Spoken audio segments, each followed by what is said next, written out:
Yippee-ki-yay, motherfucker. Eh ben non seulement t'es vulgaire, mais t'es ordinaire en plus. Dick Laurent is dead.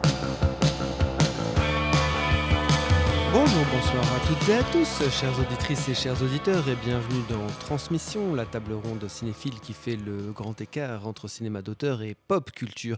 Une nouvelle année de transmission qui s'ouvre pour nous un peu tard, mais bon, on avait besoin de se reposer après toutes les émotions qu'on a eues en fin d'année. Nos tops de fin d'année en témoignent, n'est-ce pas ? Je suis bien entouré, encore une fois, avec Manuel As. Manu, comment vas-tu ? Bien, Olivier, bonne année à toi. Merci, mais là ça fait vraiment tard pour le coup, donc je ne te ferai pas l'affront de te renvoyer ce bonne année. On s'est déjà vu auparavant. Voilà, c'est ça. Et il y a aussi Lucien qui est là. Salut les gars. Eh bien, pour cette rentrée, notre rentrée, nous parlerons ce soir de 2 films. Donc, on change un petit peu encore par rapport à l'année dernière. Mais bon, on n'était pas resté non plus toute l'année sur un seul film par émission. Mais bon, soit 2 films ce soir. No Other Choice, le nouveau long métrage de Park Chan-wook. Et nous parlerons aussi dans un deuxième temps de Send Help, le film de Sam Raimi. Et bien sûr, une bonne émission commence par un bon quiz. Je vous conseille d'être très prudent, ils m'obéissent au doigt et à l'œil. Et il me suffirait de claquer encore des doigts pour que demain vous soyez aspiré par une motocrotte sur le trottoir d'en face. Je ne saurais donc trop vous conseiller, ainsi qu'à votre toutou, de rentrer à la niche. Vous avez d'autres questions ? Oui. 2, très brèves. Primo, pourquoi est-ce que je perds mon temps avec un branquignol dans ton genre, alors que je pourrais faire des choses beaucoup plus risquées? Comme ranger mes chaussettes, par exemple. Deuxio, comment comptes-tu claquer des doigts pour tes molosses, une fois que je t'aurai bouffé les pouces des 2 mains? Comme je le disais donc, nous allons commencer cette émission en parlant de No Other Choice, le nouveau film de Park Chan-wook, qui n'est autre que l'un des héros de l'avènement du cinéma coréen sur la scène internationale au début des années 2000. Donc le réalisateur de Sympathy for Mr. Vengeance, JSA ou bien sûr Old Boy. Alors donc c'est un quiz spécial cinéma coréen que j'ai baptisé Kimchi Shikan. Alors le premier qui dit Chicorée prend la main. Première question. L'acteur principal de No Other Choice, Lee Byung-hun, a tourné 2 fois avec le même réalisateur pour A Bittersweet Life en 2005 et J'ai rencontré le diable en 2010. Chicorée, Kim Ji-won. Bonne réponse pour Manu, c'était une petite question d'échauffement. Deuxième question. En 2012, un réalisateur coréen a reçu le Lion d'or des mains de Michael Mann. De qui s'agissait-il ? Pour un film qui s'appelait Pieta. Ah oui, Kim Ki-duk. T'as pas dit Chicorée. Chicorée, Kim Ki-duk. Ok, bon, j'accepte la réponse. Ça fait 1 partout. Troisième question. Qui est l'auteur-réalisateur du film La Servante en 1960 ? Je n'ai pas de tête comme ça. Pourtant, on a consacré un moi non podcast plus. au film. Qui est un super film. Il s'agit de Kim Ki-young. Et qui en a réalisé le remake The Housemaid en 2010 ? C'est pas Kim Ji-won, justement, non ? Il s'agit de Im Sang-soo. Alors, ça fait donc toujours 1 point partout. 5e question. Quel réalisateur, auteur de 103 films, a été consacré à Cannes en 2002 par un prix de la mise en scène pour son film Ivre de femmes et de peinture ? Chicorée, Hong Sang-soo. Mauvaise réponse. Im Kwon-taek, exactement. Là, on était parti dans les Im. Bonne réponse, ça fait 2 points pour Manu. 6e question.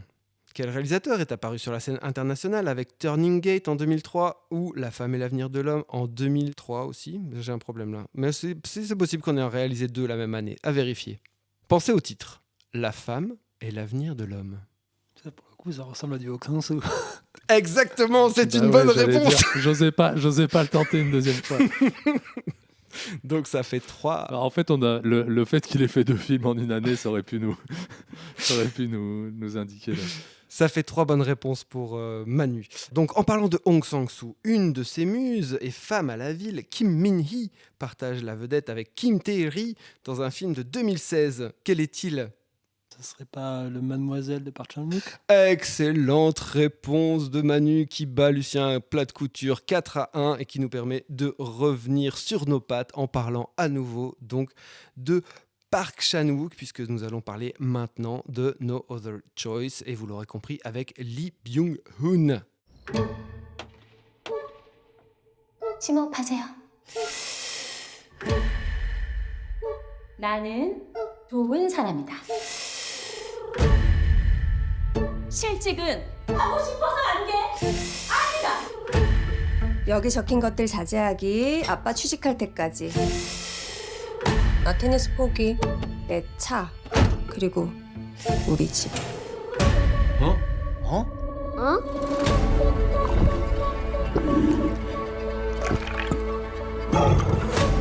몇이나 될까 경쟁자가. 우리 남편에 비하면 영. 인간 벼락 같은 거 안 만나. Park Chan-wook était donc de retour sur le Lido en septembre 2025 avec ce film No Other Choice, donc une nouvelle adaptation du livre du roman The Axe de Donald Westlake qui avait été auparavant adapté par Costa Gavras en 2005 sous le titre Le Couperet avec José Garcia. Ça fait quand même bien longtemps que Park Chan-wook envisage ce projet. Il l'a coécrit avec Lee Yong-mi, Don McKellar et Jae-hye Lee qui était aussi co-scénariste de sa série The Little Drummer Girl. Ce nouveau film est interprété par Lee Byung-hun et aussi Son Ye-jin dans le rôle de sa femme. C'est l'histoire d'un homme qui est employé d'une fabrique de papier et qui a une vie apparemment parfaite avec une maison, une femme, 2 enfants, 2 chiens. Mais un jour, des Américains rachètent la fabrique de papier et il se retrouve au chômage. 1 an après, il n'a toujours pas retrouvé de travail et alors qu'on menace de prendre sa maison, il décide de créer sa propre chance en supprimant les meilleurs candidats au poste qu'il convoite. Voilà. Donc c'est Lucien qui va commencer sur ce film. Qu'en as-tu pensé, Lucien ? Eh bien, figurez-vous que j'ai beaucoup aimé le film. Park Chan-wook, il y a vraiment des choses qui m'intéressent au plus haut point, que je trouve assez enivrantes dans sa filmo, et puis des choses qui me laissent vraiment complètement sur le carreau. J'ai revu par exemple Stalker dernièrement, que je trouve assez inintéressant. En fait, ce que j'aime le plus chez lui généralement, c'est la rage, le côté furieux qu'on peut retrouver dans Old Boy ou dans GSA, ou le côté plus romanesque, voire romantique, un peu éthéré qu'on peut avoir ou dans Mademoiselle pour le côté romanesque, ou son dernier film que j'avais pas du tout trouvé parfait, mais dans lequel il y avait une nouvelle veine qui m'intéressait plutôt. Decision to Live, qui était un peu celle de la fin d'Old Boy, on pourrait dire qu'il avait un peu creusé sur un long métrage.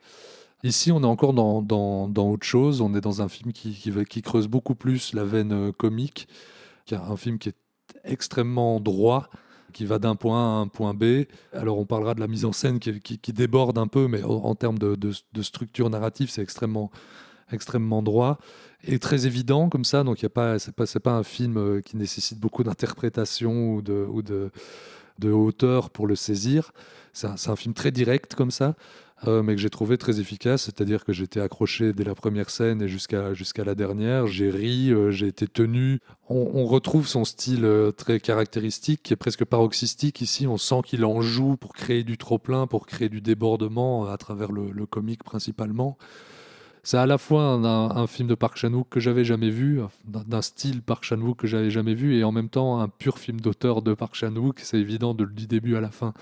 Donc, ne serait-ce que pour ça, je trouve la petite entreprise, assez réjouissante, quoi. Moi, je trouve pas forcément que ce soit un film qui file droit, comme tu le dis. Je trouve que justement, c'est peut-être un des écueils que j'ai vis-à-vis du film. C'est que justement, c'est un film qui a une tendance un petit peu à faire des sorties de route, à s'éparpiller, entre guillemets, où je trouve qu'il y a beaucoup de digressions dans le film. Même si effectivement, l'argument en tant que tel est clair, limpide, mais je trouve qu'il finit par te perdre un petit peu dans son film par des digressions où chaque scène est un peu un morceau de bravoure. Alors on retrouve l'élégance de sa mise en scène, des idées scéniques toujours hyper belles, hyper fortes, qui relancent constamment ton intérêt. Mais il y a des moments où il y a des sortes de ruptures de ton qui ne fonctionnent pas vraiment. Je trouve par exemple la toute première scène, qui est vraiment dans un registre grotesque, plus, et régulièrement, t'as ces passages-là avec des personnages qui se roulent au sol tout d'un coup au milieu d'une scène, tu vois pas trop la progression qui a amené à ça, et donc ça me met quand même vachement à distance du parcours de ce personnage-là. Dans mon souvenir, parce que ça fait très longtemps que j'ai plus lu le bouquin de Westlake, c'était un style beaucoup plus sec.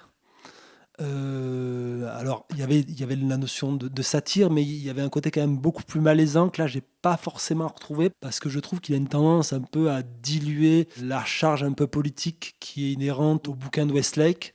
Alors, il y a un ajout qui est intéressant, une actualisation du film qui est intéressante, c'est la notion de, entre guillemets, d'obsolescence de ce métier-là, où en fait, dans le bouquin de Westlake, dans mon souvenir, ça se finissait de la même manière, il obtient le poste, et quand il regarde par la fenêtre de son bureau, il voit un mec qui fait le pied de grue, et donc il sait qu'il y a quelqu'un d'autre qui est prêt à appliquer le même programme que lui.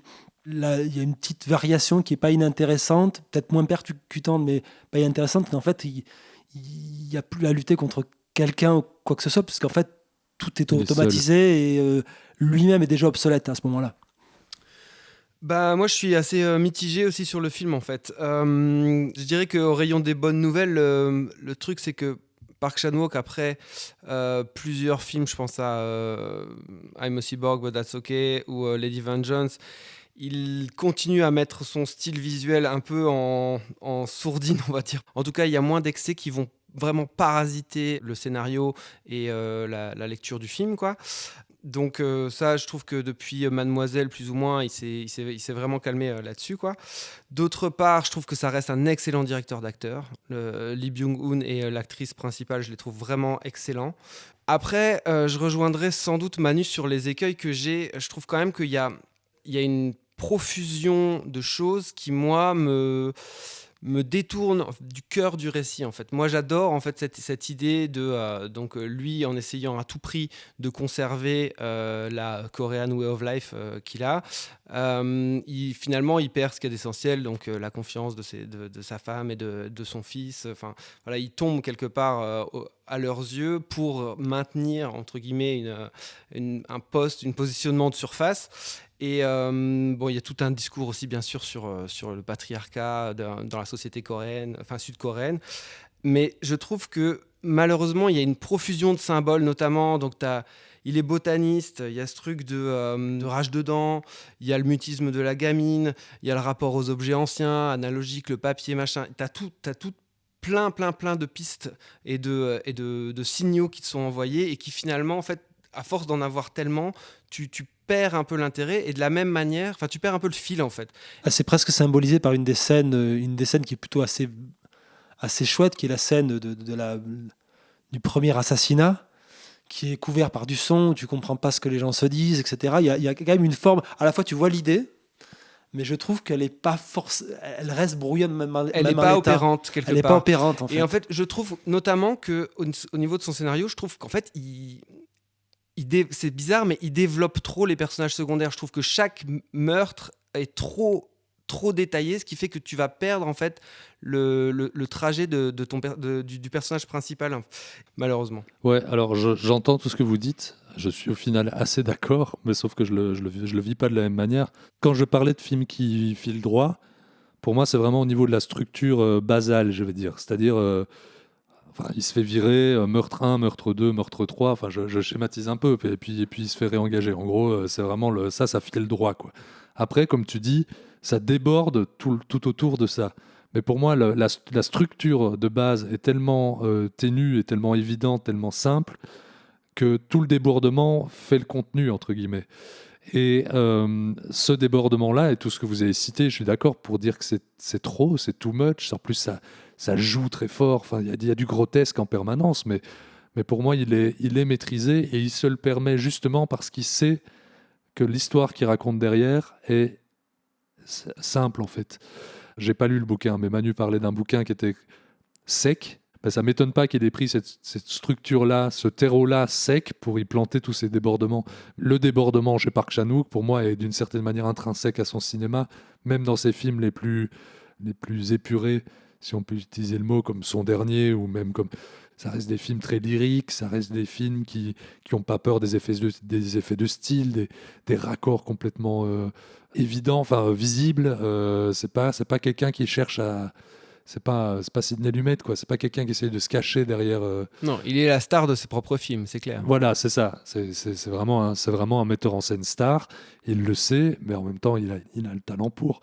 Toutes les scènes dont vous venez de parler sont brillantes de ce point de vue-là. Moi, j'adore sa gestion de l'espace, la manière dont il place ses acteurs dans l'espace, que ça raconte aussi du matérialisme de ces personnages-là, comment ils se meuvent dans leur possession avec leurs objets, la bouffe, le whisky, les pilons de poulet, enfin tout ça sont vraiment des choses qui minent le quotidien de tous ces personnages, et je trouve qu'à travers sa mise en scène, il en joue vraiment de manière très habile, même si, et je vous rejoins à nouveau, ça reste extrêmement obvious, comme disent les anglophones.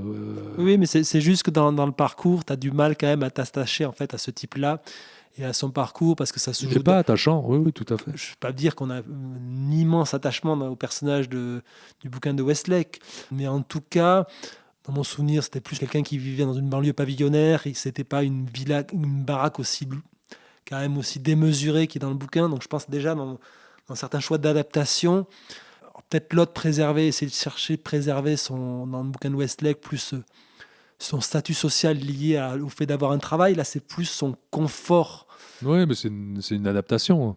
C'est un point d'accroche qui met un peu à distance du personnage. Il y a plein de petits éléments en fait qui fait que je vois ça comme plus un exercice de style.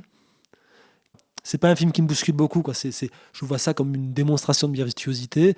On a vu en avant-première avec Olivier dans une salle pleine qui réagissait bien au film, parce que le film est quand même assez généreux vis-à-vis de son public. Tu vois, je veux dire, pour le coup, effectivement, c'est un film qui n'hésite pas à être très appuyé sur certaines situations, mais ça fonctionne, et régulièrement, il y a toujours une idée où tu te dis il est très très loin dans l'excès, et c'est pas forcément ma cam à un moment, et tout d'un coup il te relance par un plan, une petite idée. Voilà, c'est plus un exercice de style. Moi j'attendais, ça fait un film qu'il a envie de faire depuis un bon bout de temps, cette adaptation, donc j'attendais quelque chose de plus définitif. Je trouve le film un peu plus anecdotique que ce que j'attendais en fait. En fait, il adapte aussi. Enfin, à nouveau, j'ai pas lu le bouquin, j'ai vu le couperet de Gavras. Je sais plus si dans le film de Gavras, et je ne sais pas si dans le bouquin, il y a ce côté vraiment cadre dans son statut social qui justifie ici un peu plus. Parce que je pense qu'en effet, il veut évidemment traiter de la violence qu'instigue le monde du travail, enfin à quel point le monde du travail peut faire de certaines personnes des monstres d'une certaine manière, et dans un cadre justement de confort alors ça c'est un point de vue tout à fait personnel. Je pense que le confort gangrène nos sociétés contemporaines. Je pense que ça fait partie du propos du film, et je pense qu'à travers sa mise en scène, c'est quelque chose qu'il met assez bien en exergue, quoi. C'est vraiment, on voit vraiment des personnages qui sont coincés, qui sont piégés de leur propre confort, de leur propre cadre de vie qu'ils se sont créés eux-mêmes. En fait, ils sont vraiment capables de tout pour pouvoir se permettre de ne pas éventualiser de le perdre. Ah, tu parles des personnages masculins, parce que très clairement, le personnage féminin, il est prêt à changer. Oui, tout à fait. Et je crois que ça, pour le coup, un ajout par rapport au bouquin. La femme était beaucoup moins présente dans mon souvenir dans le bouquin de Westlake. C'est le deuxième pendant du truc. C'est en effet, d'un côté, le confort capitaliste des personnages masculins, et puis leur identité en crise, et à quel point leur masculinité est liée à leur statut social et à leur emploi. Et puis, en effet, moi, je trouve les personnages féminins assez intéressants. Ouais, par exemple, tu vois, il y a tout un arc sur la relation à l'alcool du personnage.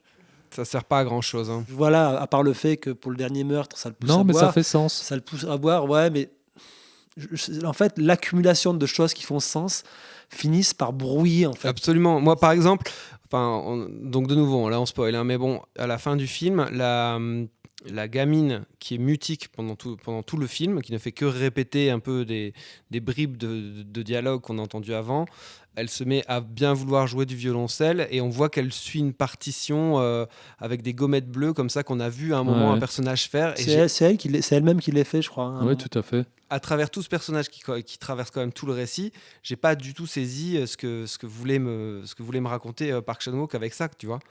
Donc il y a vraiment des choses qui m'ont complètement échappé, qui me semblaient comme des excroissances comme ça et qui me dévient fondamentalement j'avais déjà ce problème-là avec Decision to Live. Je me disais, au-delà de tout ce fatras et de tout ce côté tarabiscoté au niveau narratif, au niveau de la chronologie, j'ai l'impression qu'il y a une histoire d'amour que j'ai pas vue en fait, ou qui m'a pas touché, que j'ai pas compris parce que j'étais tellement, j'avais l'attention tellement déviée que je suis passé à côté du film. Et ici, c'est un peu la même chose. J'ai l'impression que le cœur du film, c'est la relation avec sa femme, et c'est ce qui me semble en tout cas le plus intéressant. Et le film passe constamment à côté. Il fait des espèces de circonvolutions. Enfin, c'est quand même traité, c'est là, mais c'est pas suffisamment mis en exergue selon moi pour vraiment être un cœur émotionnel au film. Vous avez revu Old Boy dernièrement, parce que pour moi... Alors, je ne veux pas comparer, je pense que Old Boy était un plus grand film, mais on a aussi ce côté-là. Je ne suis pas d'accord avec ça, moi. Des choses qui ne sont pas saisissables au premier abord, quoi. Mais moi, je ne suis pas d'accord avec toi, parce qu'à la fin, quand le grand méchant apparaît, là, en effet, tu as toute une explication, flashback, machin, où il prend vraiment... pas mal de place, mais t'es resté avec Oh Dai-soo pendant 2 heures et t'as le personnage de la fille qui s'est greffé. Pour le coup, émotionnellement, pour moi, le film Old Boy fonctionne beaucoup mieux.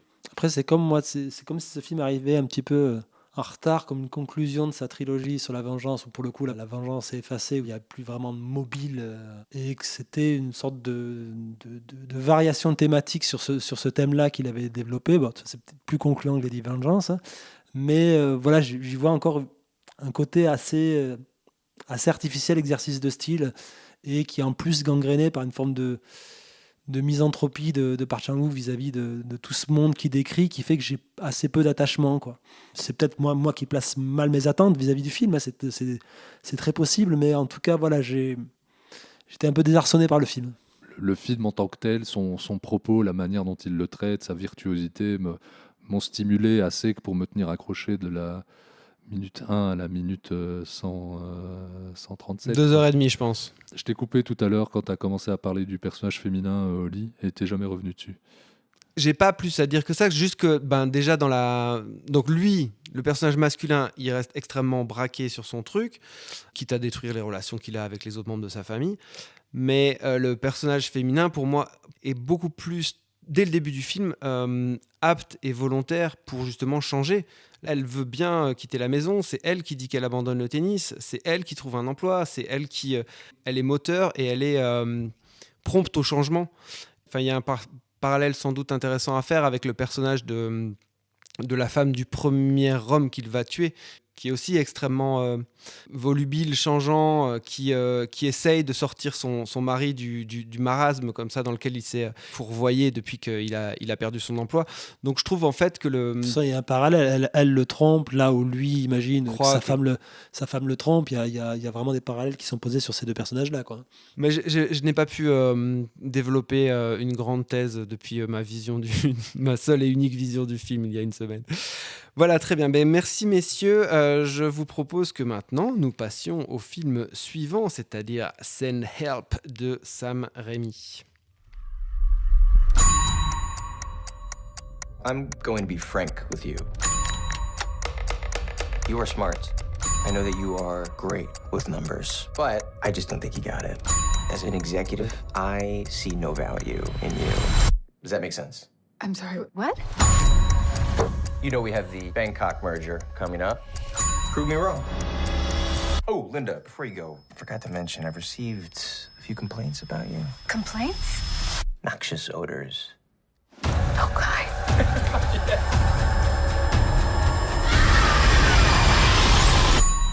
Take your seats, you're a little bitch.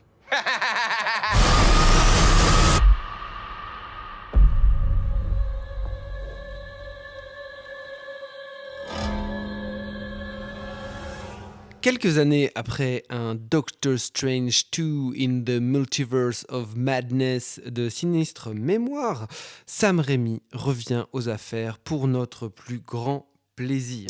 Le scénario est signé de Damian Shannon et de Mark Swift et les interprètes sont Rachel McAdams, une actrice qu'on a vue dans Red Eye notamment de Wes Craven ou dans Passion de Brian De Palma pour ceux qui ont vu ce film.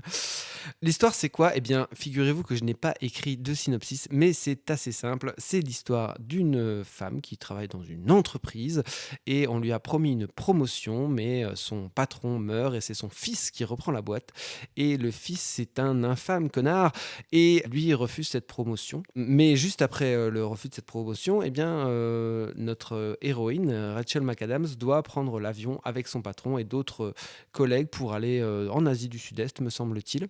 Ils prennent un jet privé et puis l'avion se crache, ce qui fait que notre personnage principal féminin et son patron, notre personnage principal masculin, se retrouvent bloqués sur une île déserte. Le truc, c'est que notre Rachel McAdams est aussi, elle voulait absolument participer à Survivor, donc le Koh-Lanta local, et donc du coup, elle connaît un peu plein de trucs, elle a un peu plein de tips pour survivre dans la jungle toute seule, et donc elle est un peu hyper contente d'être bloquée sur cette île déserte. Voilà, en gros, le pitch. Le personnage du patron est interprété par Dylan O'Brien, que je n'avais jamais vu auparavant. La photographie est de Bill Pope, donc le vétéran Bill Pope qui avait travaillé avec Sam Raimi à de nombreuses reprises, notamment sur Darkman en 90, sur Evil Dead 3 en 92 ou Spider-Man 2 en 2004. Manu, puisque Lucien, tu n'as pas vu ce film malheureusement ? Non, tout à fait. Oh, bah alors c'est Manu qui va commencer de ce fait. Bah, t'as raté le vrai bon film de la soirée. Hein. En tout cas, c'est un vrai plaisir de retrouver Sam Raimi en grande forme, notamment après la grosse déconvenue qui a été son passage dans le MCU, du moins le MCU nouvelle version. Du moins le MCU tout court, parce qu'en fait, les Spider-Man ne faisaient pas réellement partie d'un MCU à l'époque. C'était encore une époque où on pensait des films un petit peu indépendants, même si c'était des suites. Des stand-alone, on va dire. Des stand-alone, ouais, voilà. Même s'il y a quand même une logique de suite, mais on n'avait pas une logique d'univers interconnecté comme ça l'était pour son Doctor Strange 2, qui était vraiment assez morbide, parce qu'on avait l'impression que c'était le corps de Sam Raimi qu'on avait réanimé pour juste faire du fanservice. Donc non, là, il y a vraiment un plaisir assez évident de le revoir revenir à des sources horrifiques et à un cinéma horrifique qu'on pratique quasiment plus, de slapstick horrifique, de gore poussé à l'extrême, avec vraiment une logique de comique et d'un tempo comique qu'on retrouve très peu dans le cinéma horrifique aujourd'hui, qui n'est pas plus du tout, à mon sens, dans ce registre, en tout cas avec cette virtuosité, ces idées de mise en scène propres au cinéma de Raimi. J'ai eu la chance de le voir en 3D, donc le film a eu une conversion 3D, le film n'a pas été tourné en 3D, je crois que le seul film tourné en 3D native, c'était le Oz de son film. Oz, The Great and the Powerful. Voilà, comme malheureusement j'avais raté sa sortie en version 3D, donc là c'était intéressant de voir le style de Sam Raimi adapté à cette technologie, et c'est vraiment un cinéaste où c'est vraiment très payant de voir ces films-là en relief, parce que autant sur le travail sur la profondeur de champ, sur les effets de jaillissement, il y a vraiment, même sur le tout début, avec les logiques de bureau, de l'enfermement du personnage, la manière dont elle est enfermée dans différents cadres, c'est vraiment extrêmement payant. Ça participe hautement de la logique d'immersion qu'on a au niveau du film. Et là où je trouve le film... Alors le film n'est pas parfait, parce que notamment, je pense, un des écueils du film, c'est un peu son scénario qui est parfois un peu balourd, qui a une tendance à là aussi faire quelques digressions, comme on a pu le noter sur le Park-Chan-wook, parce que c'est un scénario qui est signé des mecs qui avaient signé le Jason et Freddy de Triste Mémoire de Ronnie Yu, mais aussi l'adaptation de télé d'Alerte à Malibu et le remake de Vendredi 13, quoi, donc des plumes très estimables du cinéma hollywoodien.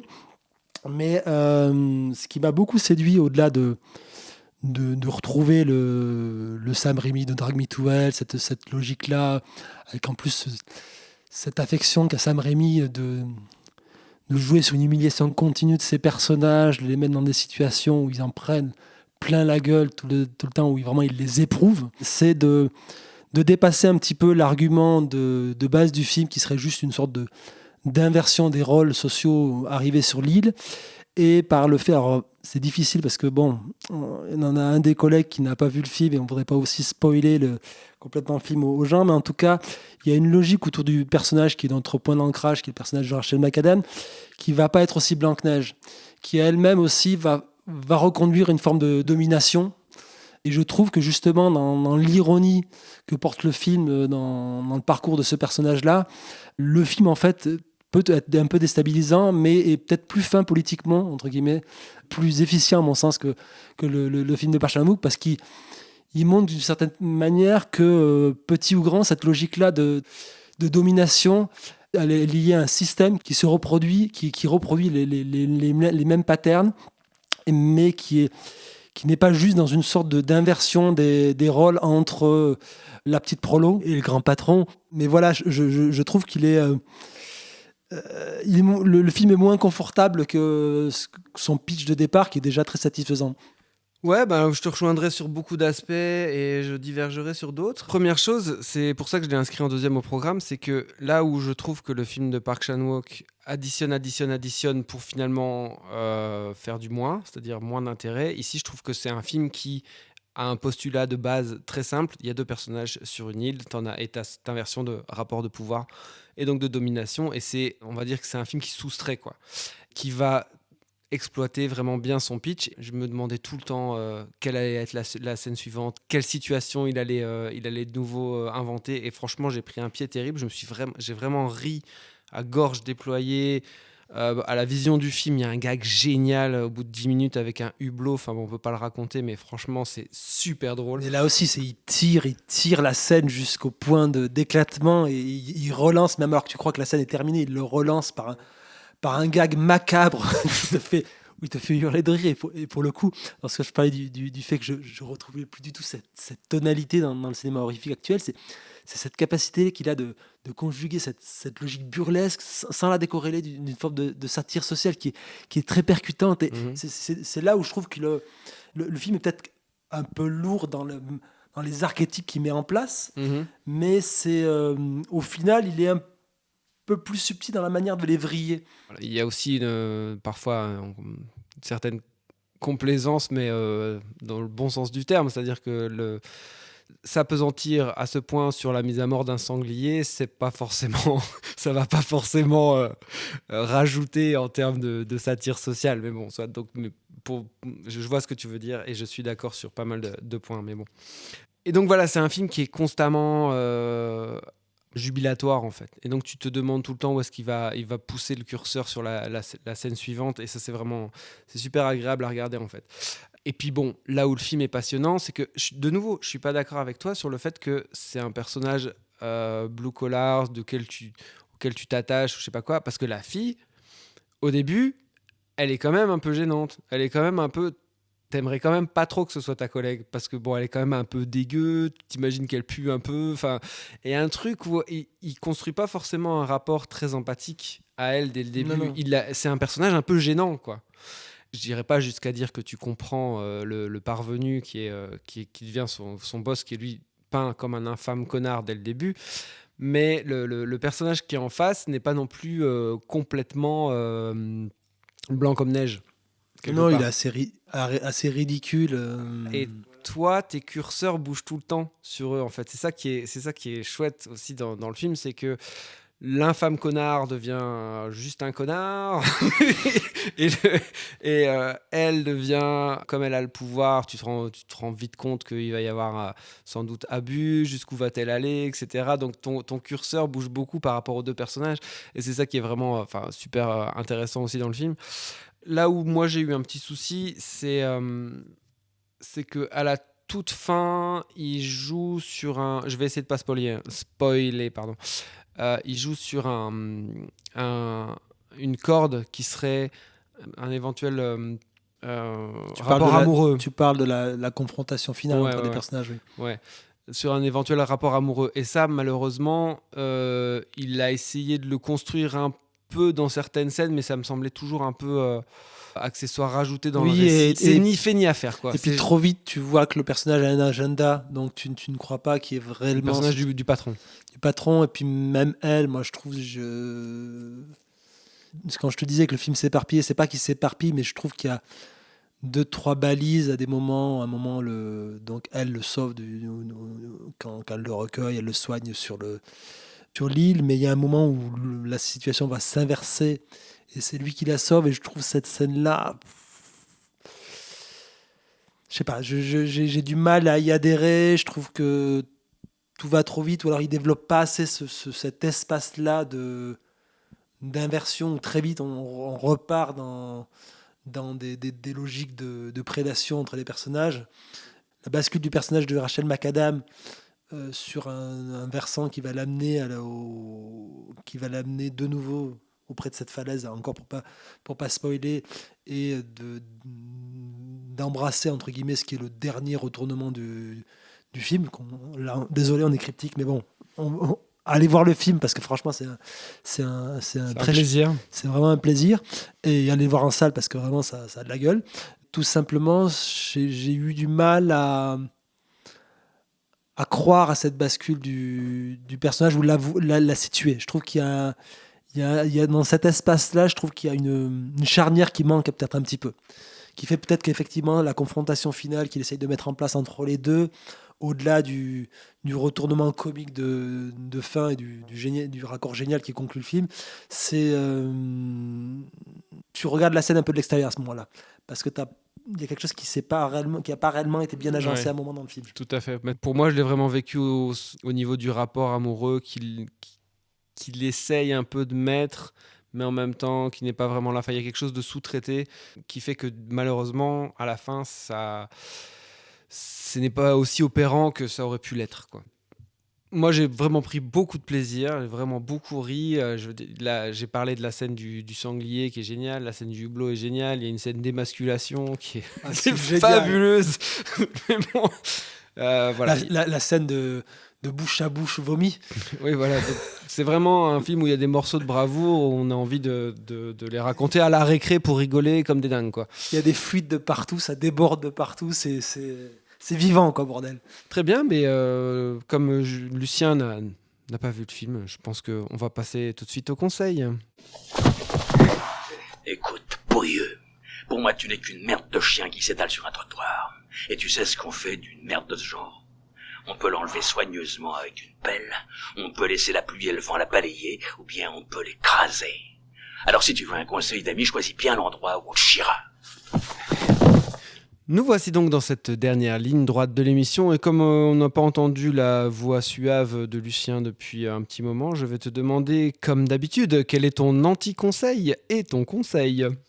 Je ne sais pas si vous vous souvenez, on avait j'avais évoqué ici à ce micro il y a longtemps mon amour, si je puis dire, pour le second film de Chloé Zhao qui s'appelait The Rider, que j'avais trouvé vraiment, j'ai jamais revu depuis, mais que j'avais trouvé vraiment extrêmement juste, pertinent et beau. Et puis depuis, j'ai continué à voir ces films avec un intérêt décroissant. Je ne sais plus si on l'avait chroniqué, mais je pense qu'on avait parlé de Nomadland ici. Ouais, avait quand même été une pénitence pour tout le monde, me semble-t-il. Les Éternels, je pense que j'étais pas allé au bout.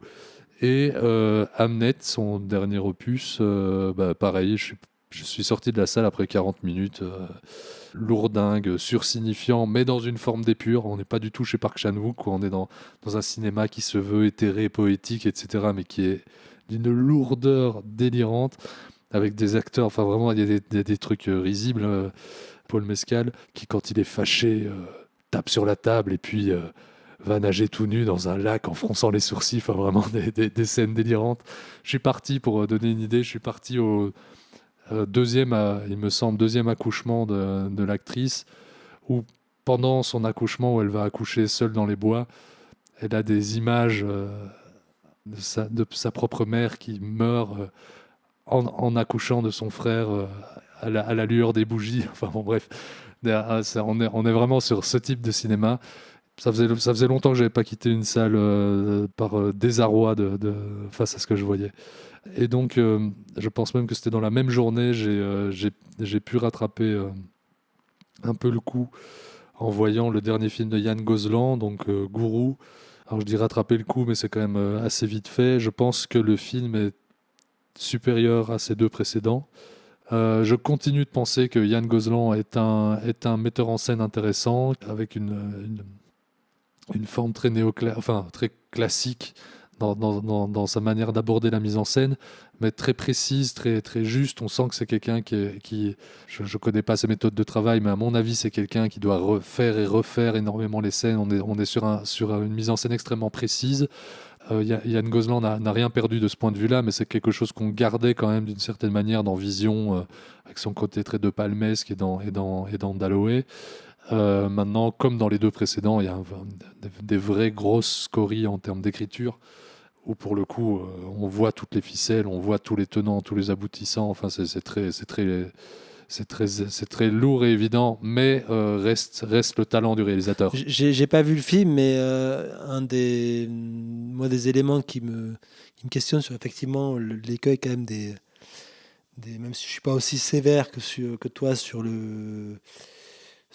Vision et sur Dalloway, mais ça reste quand même des grosses déconvenues par rapport aux attentes formulées autour de ce cinéaste.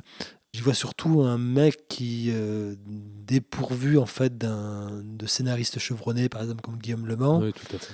En fait, tourne un peu à vide sur des petites obsessions qui sont pas si fascinantes que ça, et qui sont un petit peu... qui tournent un peu en rond autour des mêmes obsessions, avec un manque de renouvellement et je pense un manque de matière dramaturgique qui quand même était, je pense, une des grosses forces de ces premiers films, quoi. Ce qui étaient des films qui filaient droit dans leur écriture. Il paraît quand même qu'il faut se taper 10 minutes de Hanouna dans le film. 10 secondes. Par contre, faut avoir envie de voir du Pierre Ninet, quoi, qui donne. Sur le papier, j'y crois jamais à Pierre Ninet qui joue un gourou, etc. Force est de constater qu'il est tout à fait crédible. C'est un bon acteur et de manière générale, je trouve que tous les acteurs sont assez justes. C'est de la belle ouvrage, formel, mais vraiment sur l'écriture, c'est très compliqué. Moi, je ne conseille pas de film. Je reste toujours dans ma récurrence qui sera celle de toutes les émissions sur le cinéma indien. Je conseille une excellente vidéo du Ciné-Club de Monsieur Bobine consacrée au cinéma de Kartik Subbaraj, donc qui prend pour argument la sortie de Rétro pour faire une revue de toute la filmo de Kartik Subbaraj et aussi replacer aussi tout ce cinéaste dans l'écosystème du cinéma indien. Donc voilà, c'est une vidéo très complète qui a été écrite par Aurélien Gourouvalès et Johan Horst Zulik. Donc voilà, des plumes régulières de Monsieur Bobine. Donc voilà, c'est peut-être pas une des vidéos qui performe le plus sur leur chaîne, mais en tout cas, c'est, je pense, une excellente porte d'entrée sur le cinéma indien parce qu'il y a vraiment une très fine remise en contexte du cinéma indien actuel, des enjeux de ce cinéaste-là en particulier. Et voilà, donc ça fait... Et puis vous pouvez aussi vous replonger dans les émissions qu'on consacrait au cinéma indien qu'on a faites. Notamment celle sur Rétro de Kartik Subbaraj. Voilà. Donc moi c'est bien qu'il y ait plein de voix qui s'organisent pour inonder un peu le web autour du cinéma indien. Donc je vous conseille cette excellente vidéo de Monsieur Bobine. Très bien, merci messieurs. Eh bien moi, je vais vous parler du film que j'ai vu dimanche dernier. Le rire et le couteau de Pedro Pino. Donc, tu n'as vu que la version courte. Arrête de frimer. Laissez-moi reprendre. Donc, il s'agit d'un film portugais, français, brésilien et un peu roumain qui dure 3h37 et il y a une version longue qui dure 5h25. À Bruxelles, nous avons la chance que le cinéma Nova programme ce film et aussi la version longue de 5h25. Mais en Belgique, on a eu aussi la chance d'avoir un Sam Raimi exploité en 3D, ce qui n'est pas, je crois, le cas en France. Voilà, comme quoi la Belgique parfois. Donc c'est l'histoire d'un gars qui est un Portugais, qui va pour une ONG en Guinée-Bissau. Il doit faire un rapport sur l'impact écologique de la construction d'une nouvelle route. Et donc, en gros, tu suis ce gars, qui s'appelle Sergio, et qui va faire son enquête de terrain sur donc l'impact écologique de cette route, autant dans les villages, au niveau du travail, au niveau des ouvriers même qui la construisent, qu'est-ce que ça promet quel changement ça va faire, etc.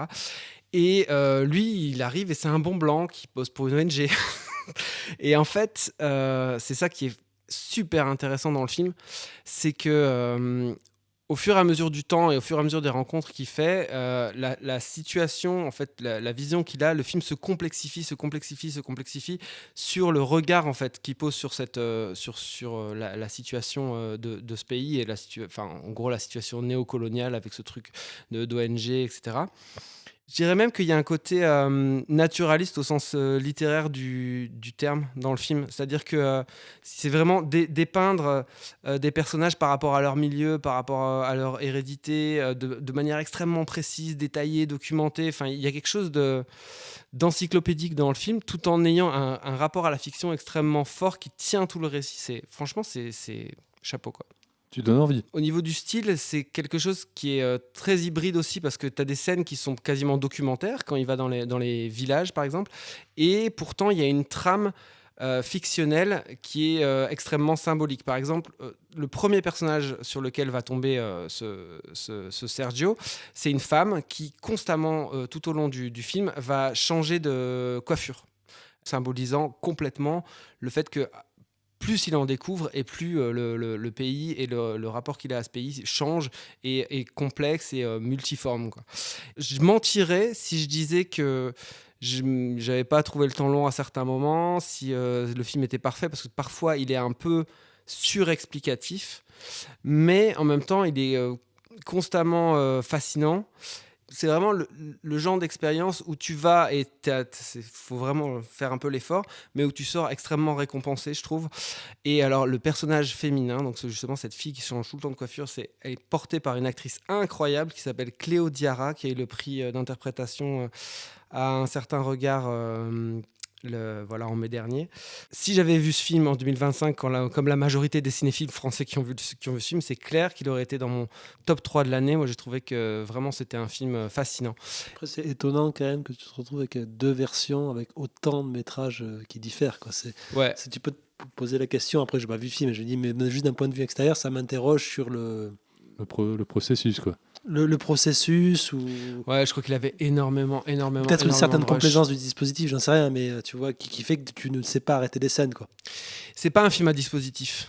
Moi, je dirais que c'est ce genre de film qu'il faut pour ramener les gens en salle. C'est des Avatar 3 et c'est des Le Rire et le Couteau qu'il faut, parce que tu te dis que tu as vu quelque chose qui valait la peine, tu vois, et que tu étais content de l'avoir vu en salle. Et que si tu l'avais vu tout seul dans ton canapé ou en streaming, franchement, ça aurait été différent. Merci, messieurs, pour cette belle émission. Merci, Manu. Merci, Olivier. Merci, Lucien. Merci, Lucien. Merci, les gars. Et on se retrouve dans quelques semaines. D'ici là, checkez aussi notre chaîne YouTube. Il y a des contenus qui vont bientôt arriver, et pas des moindres. À bientôt. Ciao.